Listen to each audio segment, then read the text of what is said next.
The good.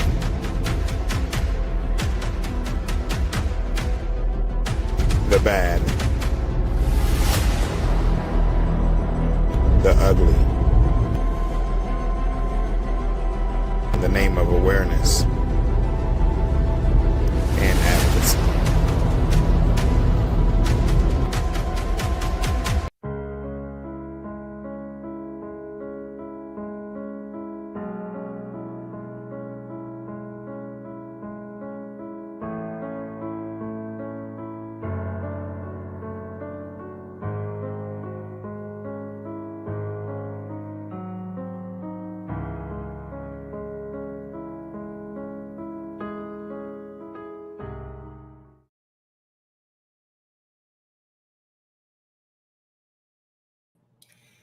Hello, everyone. Welcome to On the Air Sickle. My name is OD, and I am the host and executive director for this awesome podcast. We have another great one coming at you live this time. Listen, our special guest is none other than my aunt, Miss Jackye Fulton. So excited to have her on, and that episode is coming at you live right now. On the Air Sickle, you are never alone. Together we're stronger. Together we've grown. On the Air Sickle, where love shines through. Awareness, compassion for me and you. On the Air Sickle. Hello, everyone. Welcome again to On the Air Sickle. Listen, before we jump into our show, I just want to bring attention to the video package that we aired earlier about mental health. It is vitally important that we find the opportunity to let you know that On the Air Sickle here supports mental health. We support you in your journey. If you're going through and you need help, please make sure that you reach out for help. It is the holiday season. We just got over Thanksgiving, and you know that this Thanksgiving may have had one seat less at the table, and that might be difficult for some families to be able to deal with. We understand that. Christmas is also right around the corner. These holiday seasons can be very difficult and trying for those that have lost loved ones, or maybe you're dealing with sickle cell pain and you've gotten discouraged. I want you to know, just as our theme song has said, you are never alone. So here at On the Air Sickle, we support you, we acknowledge you, and we tap our hats off to you. All right. Before we jump into anything, we have to go over today's weather. Today's weather is going to be a high of 42 degrees and a low of 25. Make sure that you all stay bundled up. I mean, I don't want you guys in the hospital. We don't need to give them our money. All right. So no emergency room visits. Get your heated jackets if you need to. Make sure you stay hydrated and take all the medications that you need in order to sustain your life. Tomorrow is going to be a high of 52 degrees and a low of 30 degrees. So again, still a little chilly, a little warmer than today, but we want to make sure that everyone continues to be healthy. All right. Now let's bring in our co-host, Miss Erin Washington. Hey. Hey, friend. How are you? I'm still here. Can't complain. How about yourself? I'm good. It's great to be in the land of the living one more day. Listen, let's go ahead and talk about our sponsors for the show. Thank you, and you're always appreciated, Sickle Cell Medical Advocacy. I'm just so proud, especially now since I'm a navigator myself. So if you ever need any help or the doctors aren't listening to you, you always have that voice in your back pocket, just ready to help. So thank you again for Sickle Cell Medical Advocacy. Again, if you would like support navigating the medical system, Sickle Cell Medical Advocacy can be contacted at www.sicklecellmedicaladvocacy.org. Make sure you get a navigator on your side today. All right, it is time for the moment of truth. Ladies and gentlemen, I don't often bring in my family onto the show, but I have sickle cell, right? And just to let you know, I want to clarify the rules of engagement.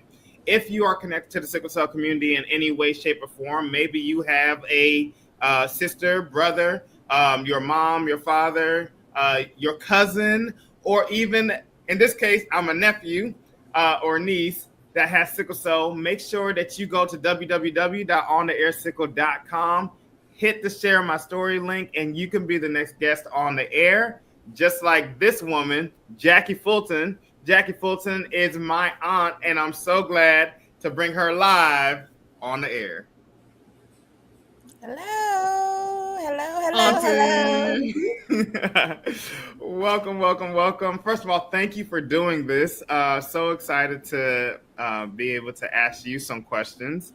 It's different from having my mom on the show, right? Having my mom was there at every doctor's appointment, at every hospital visit. But you too were very involved and watching in the background sometimes. So I thought that it'll be really cool to kind of get your perspective on just from, my younger days to seeing me now as an adult, and just what you were thinking, how you were feeling. Tell us a little bit about yourself before we jump into the questions. Well, yeah, I am Jackye Fulton. I reside in the state of Georgia. I am currently a paralegal. I've been doing that for I'll say going maybe on 5 years now, maybe longer. I don't know. I ain't keeping track. I'm just getting paid. But anywho, yeah, that's about me. That's about me in a nutshell. I'm just laid back, Christian, God fearing, you name it, I am it. Awesome. Thank you so much for being on the show. Is this your first podcast? This is my first podcast. Mm-hmm. Look at that. We're making history. That's hilarious.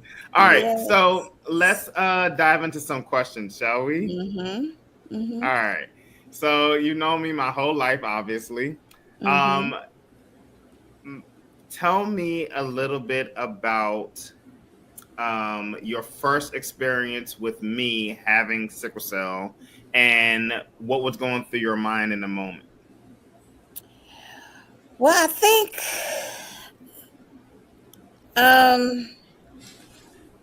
by the time I realized what was your diagnosis, you were well toddlerish. I need to go back a little bit because many people don't know that we are migrated from Suriname, and I believe it was like in 1989, might be 1990 when my mom and I sponsored your mom and my other siblings, and so when you guys came over here, your mom was already pregnant with you, right? And so I was there, but I was older and I was established, so I didn't stay long with you all. I was there in enough time to assist my sister in having you and making sure you guys were good before I moved on to my apartment, right? So but you guys stayed with mom. And so between those times, I didn't realize the magnitude of your health. I know time to time I talk to my sister and she's like, well, hey, he's fine. This is that's fine. But she didn't make it seem like it was so daunting.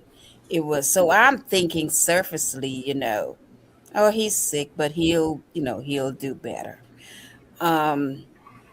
It wasn't until I believe you were maybe 5 or 6 that I did realize the magnitude of what was going on, because I think I was in a conversation with her one day and she says, well, I'm going to move out of mom's house. And I'm saying, well, why? And she says, because, we have an older brother that was smoking and carrying on and just not living the life and example that an older brother should be. And you also had asthma. So the smoke from that, and along with your sickle cell, that wasn't a good fit. And so your mom said, I'm going to move. I'm going to get my own. And then my mom said, no, don't move. We'll let him move. But then there was started to be a little bickers back and forth. And so your mom said, no, I'm going to move. Right. And so that's how that started, with her being on her own, single parent, no assistant, And then I got married and moved to Clinton, Maryland.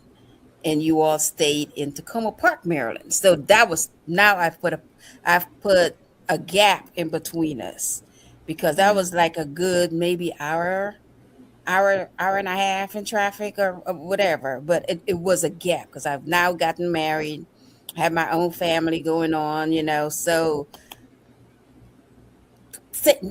I'm saying it all this to say that we got distant a little bit.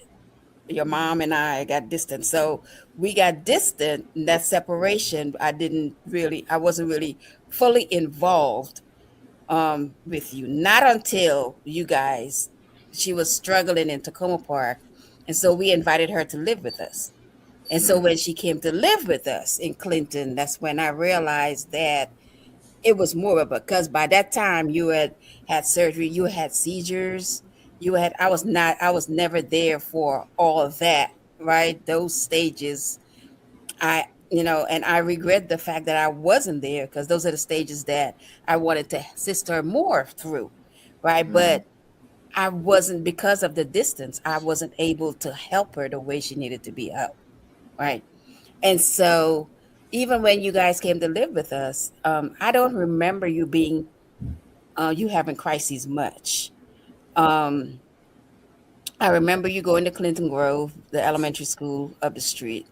But I don't remember you having any crisis for that short period of time. It wasn't a long time that you guys stayed with us. Because your mom is such an, and I praise her for the way she is. So she doesn't like to be dependent on people, right? She likes to do things on her own. She doesn't like, yeah, you were there to help, but she realized that this was a her and Upmar moment, right? This was a her and Upmar problem. This wasn't a problem. I guess she didn't want to involve other people in her circle.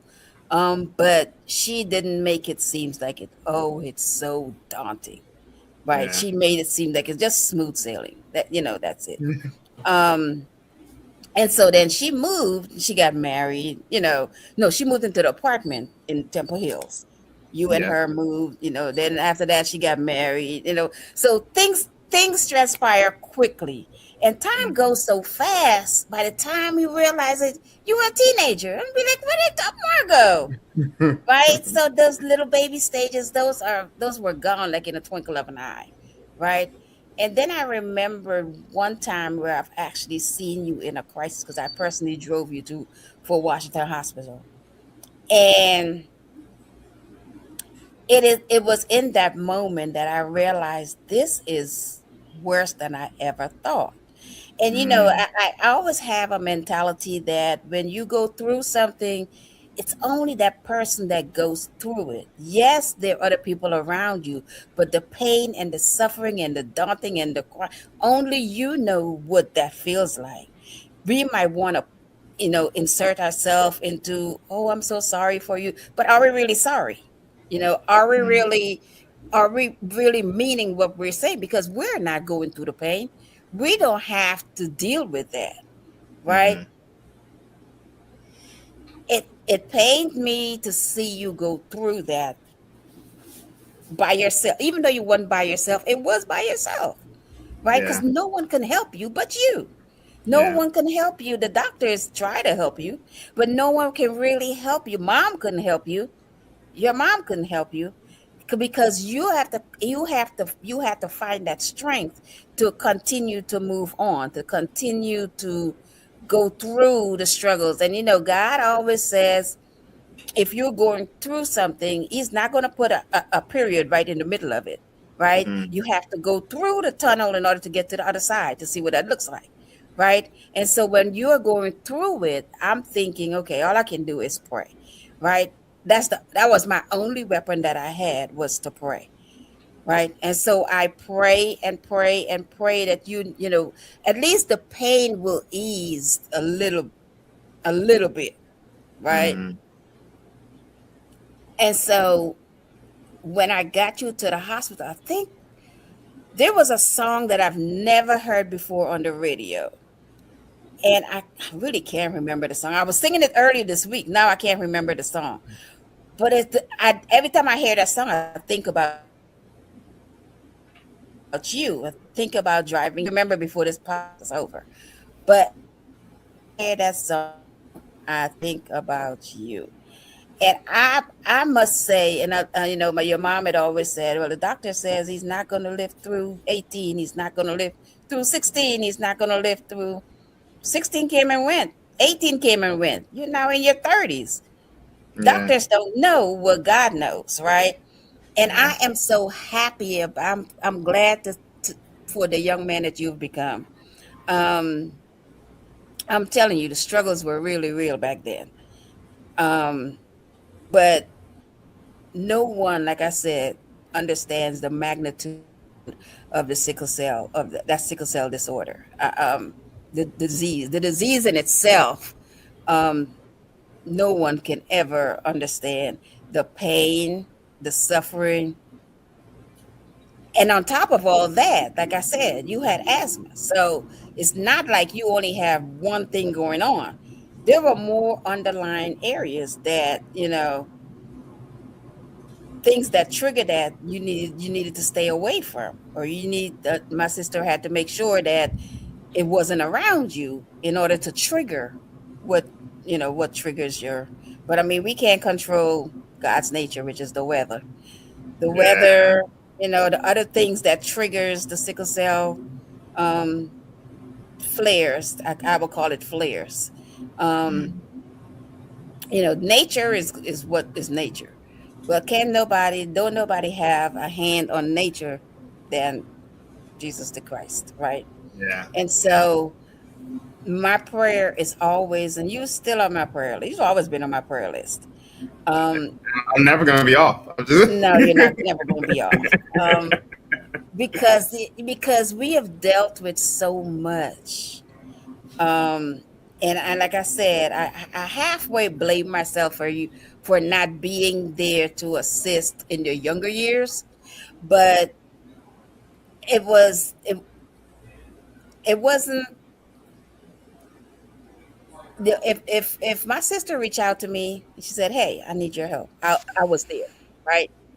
But she made it seem like it's oh so calm. It's oh so, it was nothing. It was just, so yeah. you're not thinking unless someone tells you, the magnitude of what it is, you would never know, right? It's cool to hear your perspective on that because um, knowing the woman that my mom is today, she's the same yesterday as she was today as she is today, right? She's very strong minded. She's very like, you know, I'm gonna try to deal with this the best way that I can. Mm-hmm. And to hear you say that, you know, I I often wondered what is it in her that, kind of makes her operate that way, but she's obviously kind of always been that way, right? But in that, it has almost kind of translated into the person I am, that I am going to try to get through this. I remember one time I was at Children's Hospital in DC and mom had to work, and she said, Otmar, I can't stay here. I have to go to work. I need you to advocate for yourself. And I had to be like 10 years old. Mm-hmm. And to be alone in the hospital was scary, um, because I'm like, I have to basically tell these doctors that know a whole lot more than me that this isn't working for me. And if they're not listening, my mom's not here you know, to save me, right? Mm-hmm. Mm-hmm. Um, but now it has turned me into, I'm not taking that medication unless you tell me why I'm taking that medication. It has turned me into, the doctor never came to speak to me, so I'm not going to this procedure. Like, so to be able to self advocate is also very important, and I think that came from that one moment where my mom had to leave me. She had to go, right? And I think if put all of this in perspective, you were talking about how you had some emotional guilt about the fact that you weren't available to kind of be Mm-hmm. there and walk through it and everything like that. And Mm-hmm. that's coming from an aunt's perspective. I mean, a parent's perspective as well is also very difficult. And so I want to say that out loud, that I'm very blessed to have made it past the 15, 16, 18 mark, Mm-hmm. where a lot of people were not able to make that, right? Um, at the same time, I feel like I'm at a place now where, even with my wife, she'll tell me, she'll give me all the tools that I need, and then she'll tell me, go fix it. And Mm-hmm. I think that, us as warriors, we try not to make excuses, just the same way as my mom tried not to make an excuse. We try to take ownership over the things that we have control of, and until we can't anymore, right? And so I do Mm-hmm. appreciate the fact that you said that when she couldn't do it by herself, she did reach out. And I think Mm-hmm. a lot of people don't know how to reach out because they're like, how can you help me? The other Mm-hmm. interesting thing that you said was, when you're going through pain, you're going through it by yourself. Even if you are surrounded by community, no one knows the pain that you go through. And that's Mm-hmm. not just chronic pain. That's emotional. That's, oh man, the bills are getting overwhelming. No one knows your financial status, right? So Mm-hmm. every situation, it is you, the individual, going through this perspective. And I used to always say that, if I'm Bruce Banner, sickle cell is my Hulk, and Hulk can't come out, right? It's Mm-hmm. trapped inside. And so when I would have chest pain and everything like that, it feels like an animal or a warrior clawing, trying to get out, and it's trapped inside. And I remember Mm-hmm. one time, when my mom stood at my bedroom door frame, and all she could do was just stand there, and I was on the floor holding myself in pain. And she's like, Otmar, do you want me to call 911? And I'm like, no, don't call yet. I want the medication to work. Don't call yet. And we would often have these kind of conversations where my mom would put it in my court. I can't do anything for you, Otmar. Tell me what you need. Right. Mm-hmm. Um, and I think that's the fact that you pointed that out in your recollection of everything is so vitally important for viewers to know that, individuals dealing with sickle cell disease, they're probably not going to confess the level of pain, the truth. I'm going to be honest, the truth of the level of pain. And they're probably not going to confess that they don't have it under control, even when they don't, just Mm-hmm. because it's our battle. No, we didn't ask for it. Right. Our parents didn't want this to happen for us. And I think I remember looking at my mom's eyes on that night, and me realizing in that moment, oh my gosh, she feels like there's nothing that she can do to help me because there isn't. Mm-hmm. And Yeah. so for me, as a young person going through that, I found myself encouraging even the nurses when they would help me. And I would say, thank you so much. Thank you so much. And I made sure to say that because, when you're in this amount of pain, and when you don't get the type of support and community that you need to be able to survive the pain, you often find yourself having to fight and defend, right? And so sickle cell patients are often viewed as aggressive, right? They're often viewed as rude, disrespectful, and everything like that. But it is because we're going through a pain that um, you can't relate to. You Mm-hmm. can't put yourself in our shoes. You can't imagine the level of of anxiety that we feel when the weather changes, because it's like, okay, now I have to prepare myself for possible pain. And I remember I Mm-hmm. used to describe sickle cell to people, and I say, I can't get too cold, I can't get too hot, Right. right there in the middle. Mm-hmm. They're like, Mm-hmm. so if Mm-hmm. summer comes and you'll be okay? Not necessarily, Wow. Mm-hmm.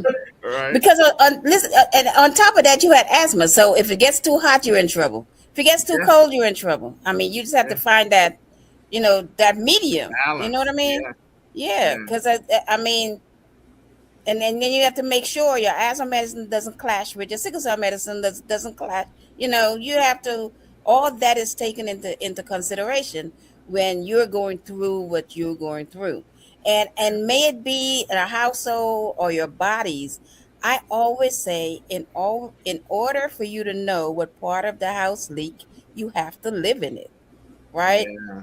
You have to, you're the only one that goes through that, because nobody tells you how they think you feel, or how they think you might feel, or when you're going through that kind of pain. I mean, I could imagine. I can imagine it's worse than labor pain, but I mean, but I don't know, right? Yeah. If you, I mean, all my children I had naturally, right? I didn't had no medication. I don't want, so I know what that pain feels like, right? But I would assume if your cells are being sickled, which is odd shapely, I can imagine how painful that can be. Well, not only that too. Here's an education, but sickle cell is constantly eating at your organs, right? So there's a potential for organ damage. You know, the question is, have you ever had acute chest syndrome? That's always being asked because chest pain is common in sickle cell patients. So now they're looking at your heart, they're looking at your breathing, they're looking at your kidneys, they're looking at your liver, they're looking at all these different things that because it's all blood related, right? And so yeah, I love that analogy. In order for you to know what part of the house is leaking, you got to live in it. You almost got to hear the drops, right? You got to hear the Mm-hmm. faucet. You got to hear. Mm-hmm. I like metaphors. Mark, can I ask you a question? Yeah, sure. Do you have any siblings? Okay, so I have 7 half siblings, 2 from my mom and 5 from my father, and none of them have sickle cell, That's a or different none of ball them have game. sickle cell disease. Yeah. That's a Yeah. different ball game. Mm-hmm. Because while I'm listening to your auntie, it kind of brings me back to my aunts, and I have generational aunties. Mm-hmm. But I realized when my mother couldn't say that she couldn't do anything, all my aunts would call me and get the real facts. Like, hey, Aaron, and mom's saying you're feeling just fine, but how are you emotional wise? Are you okay? Because your Mm-hmm. emotions can start off a lot of things. Even Yeah, when I that's was true. going through my bone marrow transplant, my auntie Phyllis, she was in a nursing home. So she's like, I'm sitting in the hospital bed with you, Aaron. I'm Mhm. talking to the doctors with you, Aaron. You're Mm-hmm. not by yourself. Mm-hmm. My mom's sister, my auntie April, she was not proud to go to the hospital because my mother's mom had cancer. So going to the hospital was triggering. Mm-hmm. So she'll come every holiday. And even though she lived in Florida, she was always on the phone. All of my aunties lived in different states. They're like, Mm-hmm. okay, we're going to plan out a time, a whole calendar. Who's talking to Aaron? What time y'all talking to it? Who got her in the morning? Who got her in the afternoon? Which holidays are we breaking down the whole walls just for Aaron? Mm-hmm. You need that village. You definitely need that village. But does that make it easier? Does that lessen the pain any? You know what I mean? Yeah, you can. People says yes, I'm there. Always remember I'm there. Know that I'm there. Know that I'm there. But still, you're going through that pain, Mhm. Yeah. right? And, That and I pain do is think that it still makes it hard to you. reach out. I think it So makes yeah, it hard but to reach out the to people. village help you to realize that there are other people that are surrounding you. That you know that you're never going to be alone, no matter what. If one person can't do it, the other one can, right? So you always know that there's somebody there to help, if just in case you might need that help, right? If you reach out, you will have that one person that will be there to drop it a dime, no Mhm. matter what the situation is, right?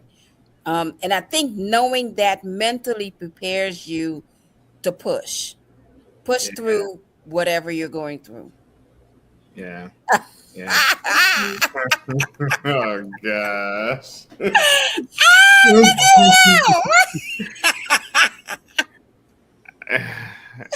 You Yeah. wrong for that. I mean, the village. What? That's them chicks, though. I'm gonna fire my production team. I'm just yeah. So I mean Yes. that. Yes, ladies and gentlemen, that is baby OD. That's younger years right there. You wearing Wow. that hat, though. I am. Thank you. Thank you very much. That's right. That's right. Let's talk about the outfit, okay? Let's talk about the pose, okay? Listen, I have always been photogenic, okay? Yes. Look at All them. right, Little, all right. little Get it, fatties. get it, get it. That's hilarious. This is actually pretty cool though. To be able to see this because here you are holding me, and at this point you don't realize. I don't know how old I am here, but you don't realize the magnitude is what you said of what I Yes. was carrying at this point. What you're holding. Right. Right. Right. Right.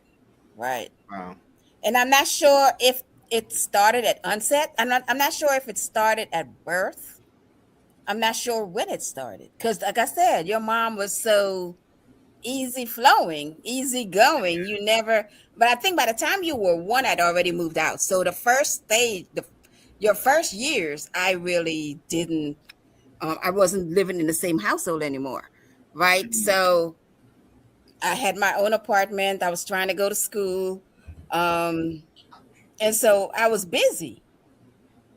Right. Yeah. So, but when she said we're taking Christmas pictures, I was there. She said we'll dress up alike. So I bought both the outfits. Okay. Okay. That's interesting because you all still do that today. To this day, we'll dress That's alike. We'll dress crazy. I alike did today. not know that. I mean, I seen both pictures, but I didn't realize I just connected in this moment. You guys are Yep, still doing that today. still doing that. Still. She can't go nowhere without me. If she says she going to Timbuktu, I'm there. She can't go by herself. She can't Wow. go by herself. That's Wow. such a good Okay. sister relationship. All Yeah, right. we be So gone. so I wanna switch a little bit, and maybe this isn't so fair. But Uh-oh. I know. Listen, okay, here on the Air Sickle, we air the good, the bad, the ugly in the name of awareness Uh-oh. and advocacy. Okay, Okay. so we're talking about the relationship between you and my mom. Okay, Mm-hmm. you mentioned your brother, Mm-hmm. and the dynamic in the household. Mm-hmm. Stress becomes a factor, right, when it Mm-hmm. comes to managing sickle cell disease. Mm-hmm. But there are other aunts and uncles. Mm-hmm. So let's talk about this. Mm-hmm. I'm the only one in the family with sickle cell disease. Yes. You're having this kind of back and forth connection and experience with mom and with seeing me physically in pain, not in pain, trying to navigate it all. Mm-hmm. Um, I want to ask actually two questions. The first one's going to be larger than the last one, but the other family members, Mm-hmm. what was the communication there, and how did that impact them in knowing that OD had sickle cell disease and he's back in the hospital? Do you are you able to speak to that? I think. Well. Okay. Show me who you are, and you are right. I think back then everyone was catering to themselves, right? Mhm. Even though I had two older kids older than you, right? They were back home. They weren't even here yet. So to me, it seems like you were the only grandchild, only nephew here, right? Because you were here physically, right? And I Mhm. think because the others were so young, well, they weren't young. We have one more younger sister, younger than your mom, and then there was a brother younger than your mom. I don't think they count because they didn't. They do what any teenagers do, right? They Mhm. weren't. I don't know to say they didn't care, Yeah. but each person did what they think they should have done. So I think in our family dynamic, you have to understand the dynamic of our family to really figure out who cares for whom Mm, and who choose to be there for whom, right? Granted, like I said, I don't remember how old you are when your mom decided to move out of the home with my mom and the rest of the siblings. But once that happens, it's like there was like a division. Um mm, because it was like a rift between the family, right? mm, Because I think people felt like, oh, she should have stayed and he should have moved, or whatever was going on there. Our mom was still the constant, right? Because mom will reach out to Alexis, to your mom, and mom will reach out to me. So, but we didn't really interact with the rest of them, mm, even though the rest of them lived in the same house with mom, mm. I right? remember it. I remember younger days it being a busy house. You says busy. We said people do what they want to do, right? Yeah. People care for who they want to, and that's how it is. You have to bring out dysfunction when you see dysfunction. You have to call it a spade, right? And I think people were being, what's the word I want to use? But people, especially the older ones, we have an older brother and an older sister, right? Were they there? The answer is no, right? So they have to want to be there, because I think my sister Carol then moved to New York, right? Mm, In the midst of all this, Carol moved to New York, your mom moved out. And so now all you have is the other dysfunctions in the household, which is the older brother that couldn't figure out what he wanted to do. All he wanted to do was drink and smoke, right? And so that wasn't healthy, right? And then he chose a different path than anybody else, right? So I call it dysfunction because people will do, even to this day, what interests you, that's what you're drawn to, right? If family is your interest, then you will be drawn to family, right? If family is not your interest, then you do what you feel like you want to do, right? But no one in life is going to beg you to do anything, right? We're not going to beg you to be family. We're not going to beg you to interact, right? So if you want to interact with the family, then you interact with the family. If you want to know how Upmar is doing, then you call Upmar's mother to find out how Upmar is doing. If that doesn't concern you, then you don't do that. And so that's the dynamic of the whole family. So the only one that was interested in finding out how you were doing was me and my mom, right?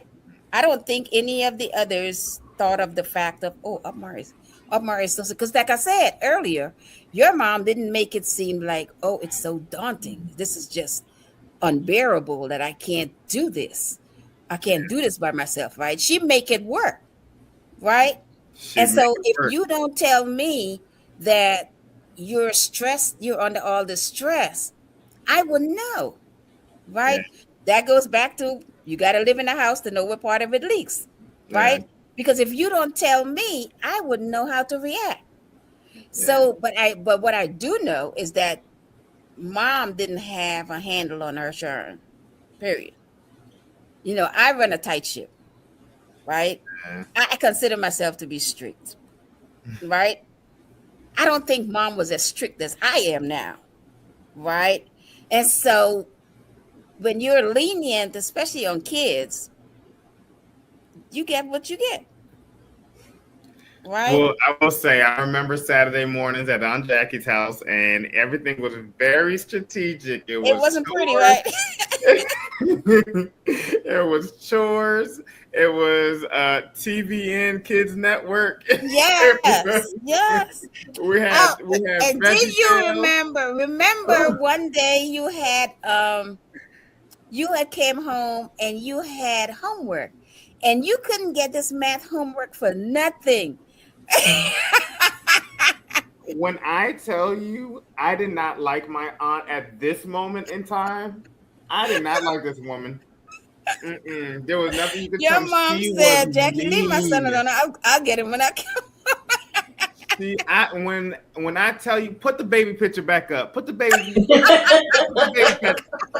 When I tell you, you're talking about a water faucet, talking about a leak in the house, I was boo-hooing like this baby, okay? There was nothing you could tell me about my aunt went from, oh, I love my aunt to, no, I don't want to be with her. No, no, no. No, thank you. I like her. And I'm not going to apologize for that because that's how kids are raised. That's why you have these little kids running around here think they know everything. And they I don't. don't know. I don't know. I was literally just having this conversation with your Look, daughter. I'm like, what is the difference between soft parenting and hard parenting? I You don't do gotta the be gentle right in the parenting. middle. I don't do Kids gentle now, parenting. no. Yeah. No, I don't do gentle parenting. I'm sorry. I don't like disrespectful kids. Yeah. And no, I disrespectful kids. So I train them the way I want them to be trained.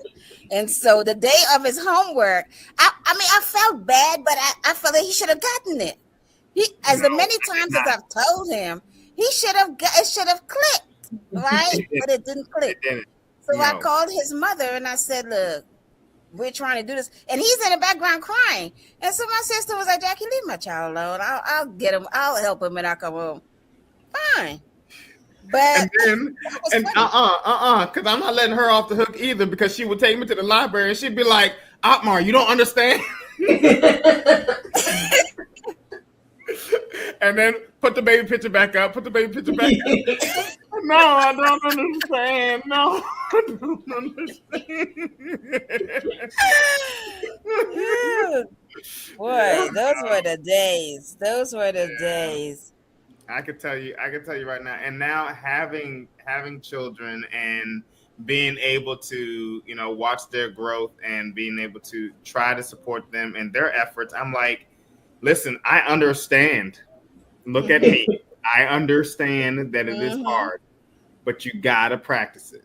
Yeah. Well, you can't help them with math anymore, them rewriting it and redoing it. So Well, and then the other challenge too that I felt like as a child was, the way it's the way I feel like as a parent now. The way that I learned how to do certain equations, stuff like that, that's not being taught the same way. So it kind of makes me feel like, how can I be Aunt Jackie in this moment when it's not being taught the same way. It's being taught completely different. And the way it's being taught doesn't even make sense to me. Makes sense. Yeah. I was like, yeah, if you're doing math, you put the big number on top and the bottom number, and then you do one column at a time. That's how I was taught. No, now That's they the got South America way. they got to do it in square equations. What is a square equation? What are you talking about? Yeah, no. So yeah, I'm just like, I'm so sorry. Yeah. I hope you pass. But yeah, but yeah, you have to call dysfunction when you see dysfunction. People are drawn to what they're drawn to, right? If being with family, like I said, if being with family is where you want to be, then you be with family. Then you will show interest in whatever it is that you want to know. Yeah, for sure. Right. For sure. And that's why I am the way I am today. My sister can't go nowhere without me. I can tell you that. She can't go nowhere. Nowhere. Absolutely nowhere. She wanted to go to Canada for her birthday. And she said, I said, oh, no, you won't get to. Yes, we had a girls trip.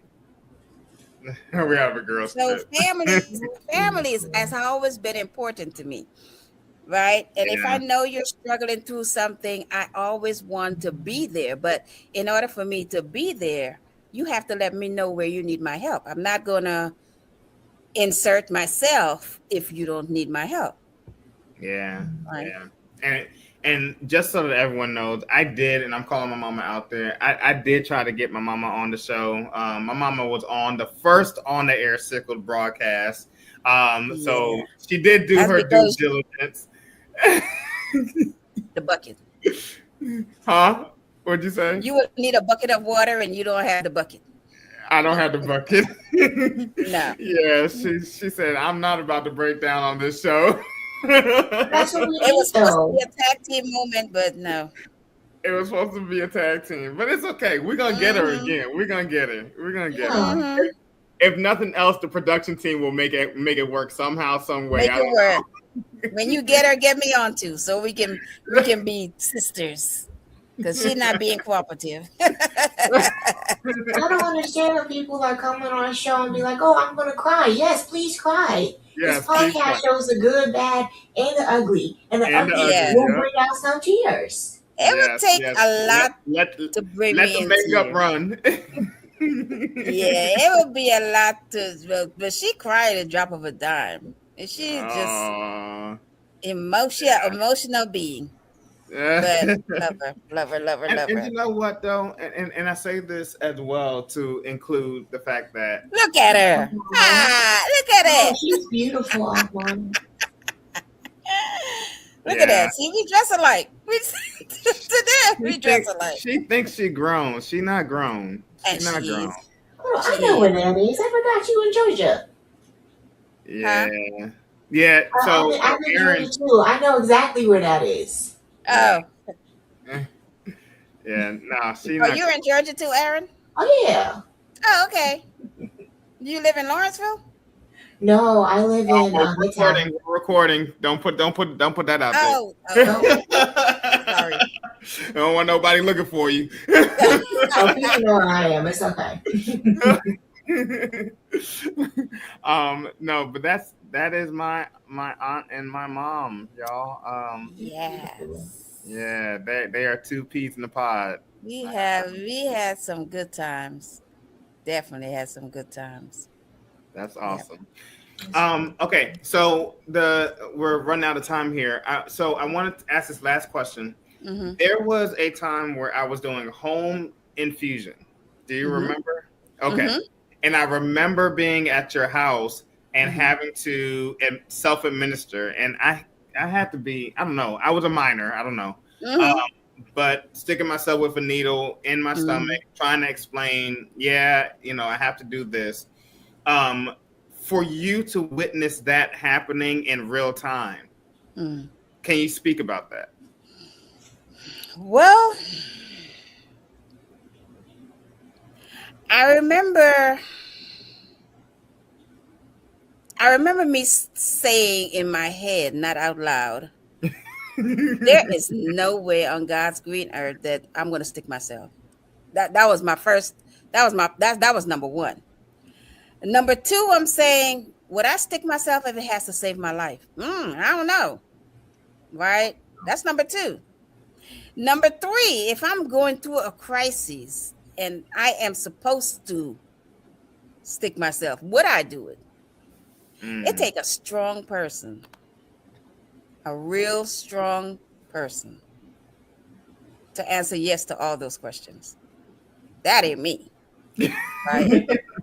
I don't know until I go through that. I wouldn't know. It's okay.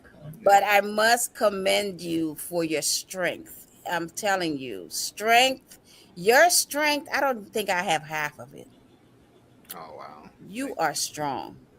You are strong. I Are the mean, for you tears to about get to up. fall? The tears are Huh? about to fall. No. Sorry. Sorry. Oh, you trying to get a tear? You are the strongest person I know. You are. Your strength is beyond words. I can't put that into perspective of how strong I think you are. Well, actually, I know you are because I've seen it. Right? I've experienced that. It's beautiful. I don't know if I would do it if it was me, but I knew you had to do that to survive. Right? And in order for you to stop the pain, you had to do what you had to do. That's part of, but because no one else is there. Would I have done it to you? I don't know. Oh my If God. I I had remember. to, if I had to administer that to, I don't know. I mean, it irks me to have to stick my mother because she needed insulin. I don't know if I can. No, no. Especially as a child. I remember when they were saying, yeah, you have to, and I'm still kind of small, but I remember when they were like, I didn't have no fat on me whatsoever. I was just about to say that.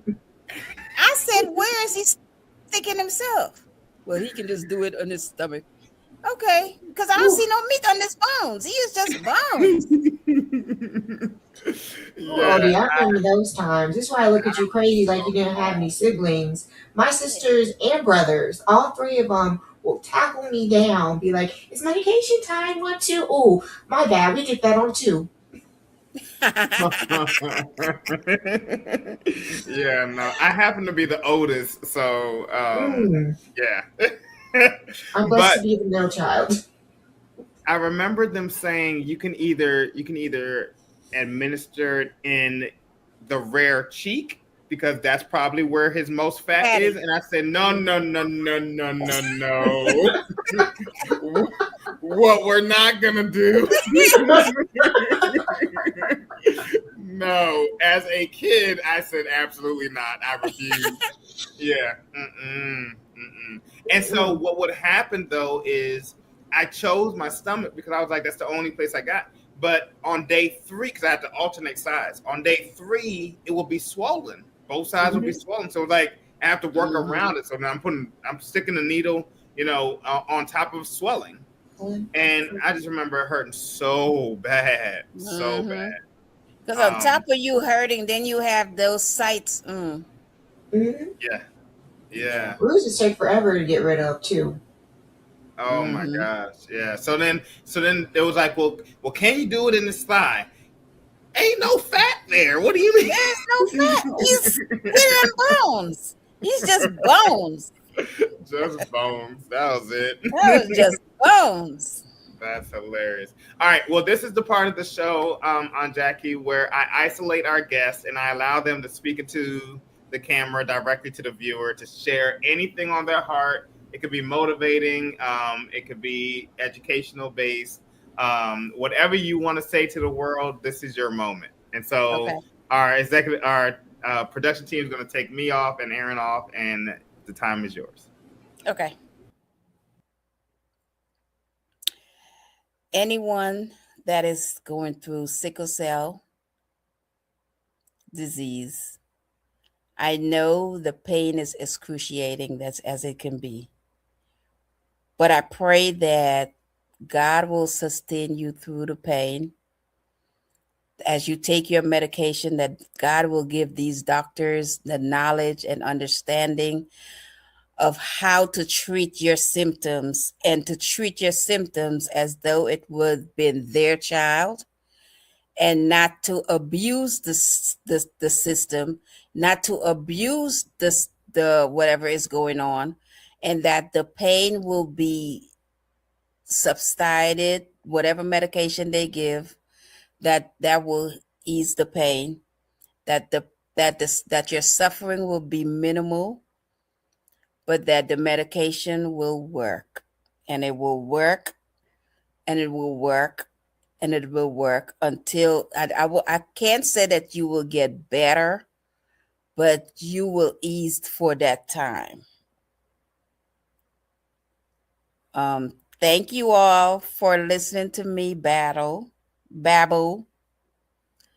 Um, but have a blessed and wonderful day. Thank you.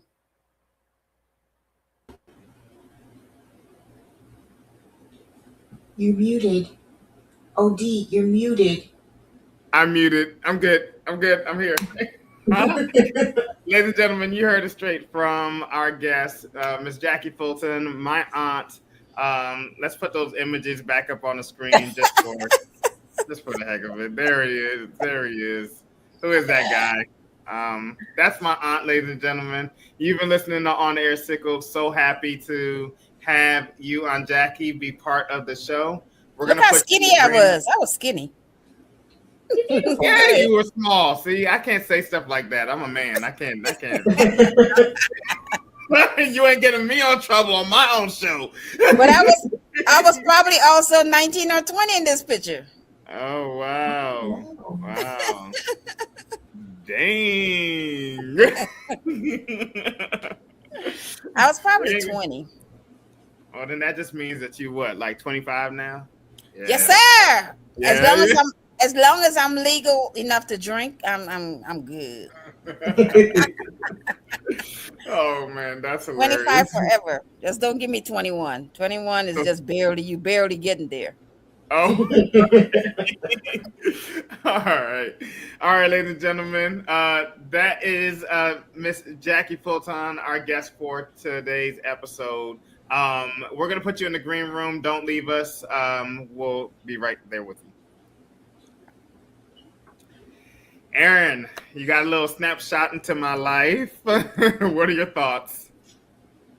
Like I said, I love your mother's and your sister's relationship. It's a complete opposite with my family. My mom, this is what I want all caregivers to do.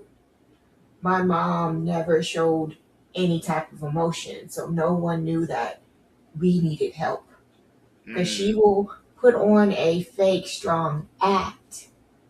That's why I had all my aunties out to me, Aaron, how are you feeling emotionally? Because we're not getting any emotions from your mother.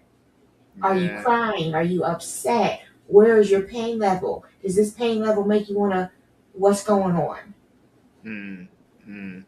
Yeah, and I think that, like I said earlier, that's hard for a parent to be able to verbally express the dynamic of what they're witnessing. Because unless you're there, it's probably hard for you to even believe, right? To even to put it into words, right? My aunt spoke earlier about not understanding the complete dynamic of my health situation until she was able to physically lay eyes on the situation, and how much more do we need to be able to get that same message out to the public? So, ladies and gentlemen, you've listened to On the Air Sickled. I am OD. That is. I'm Aaron. And I want to give a special thanks to our sponsor for this episode, Sickle Cell Medical Advocacy. Again, if you need a healthcare navigator, someone to speak to the nurses and the doctors on your behalf, please contact Sickle Cell Medical Advocacy. You can go to their website at www.sicklecellmedicaladvocacy.org. And then also, just to let you all know, there is opportunity for you to support On the Air Sickled. So if you are interested in supporting our efforts to air the good, the bad, the ugly in the name of awareness and advocacy, there's a QR code on the screen there. There are two ways to give. You can use our PayPal or you can Zelle to On the Air Sickled at gmail.com. Any monetary gift of any kind supports our efforts. Listen, we here at On the Air Sickled have a 3-layered vision. That 3-layered vision is very simple. It is, for number one, for our continued growth here at On the Air Sickled, to be able to air the good, the bad, the ugly in the name of awareness and advocacy, to be able to have guests like my aunt on the show, like our co-host Aaron, and all of those members of the sickle cell community that want to get their stories out there. It also supports, our capacity to be able to air in general, right? To be able to reach out to the public and do some great things. So we need your support. Any monetary gift of any kind helps to support the mission. Also, we want to invest in sickle cell research, right? There is always opportunities to learn and grow and to learn from the past, right? That's why it's called history, so that we can make a new story, all right? So we need to be able to support those doctors that are actually investing their time and energy into finding a possible cure for sickle cell disease. Yes, we have ongoing treatment, but what if we can get a cure? On the Air Sickle wants to invest in those projects. And then the last thing that is near and dear to my heart is the Flip the Bill campaign. Listen, imagine for a second that you are the main provider in your home and you have sickle cell disease. you're caught up in a sickle cell crisis. You go into the emergency room, they admit you, and now you're unable to work. You're unable to provide for your family the way that you would like to. And maybe it's an opportunity for On the Air Sickle to flip the bill, right? Maybe we take care of the cost of your hospital visit. Maybe we take care of the cost of your emergency room visit. Maybe we go and support your family by bringing groceries to your home and being able to deliver that to you guys. What if we had the opportunity to flip the bill to remove the financial strain and stress that comes on you for having sickle cell disease? We want to be able to do that. So listen, these are our goals, ladies and gentlemen. Again, if you are able to give, please give. Any monetary gift of any kind goes towards these three avenues, as well as our opportunity to be able to invest in the community to the best of our ability. Listen, if you want to catch On the Air Sickle, there are multiple ways to do so. We're on YouTube. We're on Facebook. We are on Instagram. We are also on Spotify, iHeartRadio. We're on Amazon Audible. Aaron likes me to say iHeartRadio. You know I will. You always begin in the heart, man. I do. So please, on YouTube, if you're watching, please click the notification button so you never miss an episode of On the Air Sickled. And then there was something else that I wanted to say. Yes. If you want to get on the show, there's our website. Oh, listen. So we are on season 4. Is that 4? Season 3? 4? I think we're on season 4. I might be wrong. However, our season goes from September, Sickle Cell Awareness Month, to June, Sickle Cell Awareness Day. And so there is still an opportunity for you to be able to get onto the show. There's the link right there, www.ontheairsickle.com. You don't want to miss an opportunity to be able to share your story. Where the medical establishment is not listening to you, we will. And we will get your story out there on the air. Join us as the next guest on the Air Sickle. Again, thank you all so much for joining us. Stay warm out there, stay strong, and remember that you are never alone.